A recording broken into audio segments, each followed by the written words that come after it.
Hello and welcome to the IT Governance podcast for Friday, the 22nd of September 2023. Here's the news. The gaming giant MGM Resorts shut down large parts of its systems last week following a ransomware attack, causing widespread disruption across its hotels and casinos. TechCrunch reports that many of MGM's casinos were out of action, and staff had to resort to using pen and paper in many of its hotels. The story was first reported by the malware repository VX Underground on the 13th of September. It claimed that the perpetrators were an associate of the ALF-V or Black Cat ransomware as a service group, identified as Scattered Spider. An admin for the group later confirmed this to Bleeping Computer. Scattered Spider is known for its social engineering attacks, such as impersonating help desk staff to trick users into supplying their credentials. In this case, all Scattered Spider had to do, said VX Underground, was hop on LinkedIn, find an employee, then call the help desk. A company valued at $33.9 billion was defeated by a 10-minute conversation. 10 days after detecting the attack, MGM Resorts, which operates 30 hotel and gaming venues around the world, including in Las Vegas, reported that it had managed to restore some functionality following the incident, which the gaming industry equity analyst David Katz estimates cost it between $4.2 million and $8.4 million in revenue per day. In an update posted on X, formerly Twitter, on the 20th of September, the company said, "We're pleased that all of our hotels and casinos are operating normally. Our amazing employees are ready to help guests with any intermittent issues. We thank you for your patience and look forward to welcoming you soon." However, this post is followed by numerous messages from disgruntled guests who report that the MGM Resorts website and app are still not working.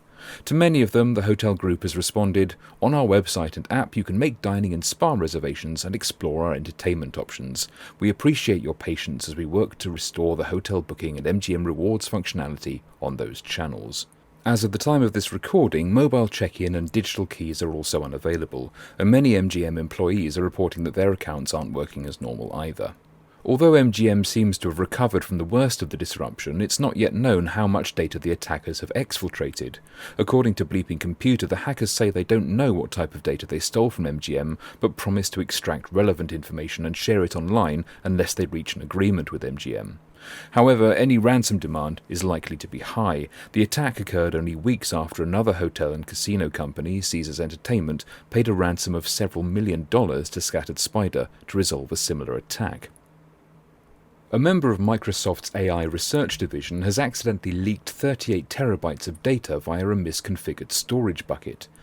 Researchers from the cloud security company Wiz.io found the Microsoft employee had shared a URL for the Azure storage bucket in a public GitHub repository, whose purpose is to provide open source code and AI models for image recognition.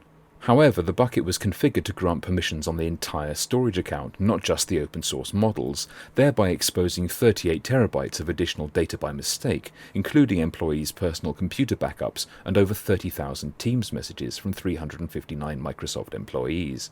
No customer data was involved. The error was caused by the use of an overpermissive SAS or Shared Access Signature token for the storage account. SAS tokens work by allowing you to create shareable links that grant access to Azure storage data. The access level is determined by the user, with permissions ranging from read-only to full control, and the scope can be either a single file, a container, or an entire storage account. While this provides a useful range of access options, it can mean that if the token is misconfigured, full permissions on an account can be mistakenly granted, as happened in this incident. Microsoft explains that there was no security issue or vulnerability within Azure Storage or the SAS token feature. However, it was making ongoing improvements to further harden the SAS token feature and continue to evaluate the service to bolster its secure by default posture. If your organization uses SAS tokens to share URLs, it's important to take precautions. Azure Storage recommends applying the principle of least privilege, limiting permissions to those needed by the application and limiting the scope to the smallest set of resources required, using short-lived SAS URLs that have a short expiration time, ideally of 1 hour or less, handling SAS tokens carefully and sharing them only with those who need access to the storage account, having a revocation plan so you can withdraw access to the container, either by using a stored access policy or rotating the storage account keys if an SAS token or shared key is leaked, and monitoring and auditing your application to track how requests to the storage account are authorized. The International Criminal Court in The Hague has reported that it fell victim to a cyber attack last week, with hackers gaining access to a large number of sensitive documents. In a short statement released via X on Tuesday, the ICC said, "At the end of last week, the International Criminal Court services detected anomalous activity affecting its information systems. Immediate measures were adopted to respond to this cybersecurity incident and to mitigate its impact. Additional response and security measures are now ongoing with the assistance of the host country authorities." It continued, "Looking forward, the court will be building on existing work presently underway to strengthen its cybersecurity framework, including accelerating its use of cloud technology. In this context, support from states parties and stakeholders remain critical to further enhance institutional resilience under challenging circumstances. The court will not be providing further information in relation to this incident at present." The court, which tries individuals for genocide, war crimes, crimes against humanity and aggression, holds some extremely sensitive data indeed. According to Reuters, ICC prosecutors are currently conducting 17 investigations into situations in Ukraine, Uganda, Venezuela, Afghanistan and the Philippines, among others.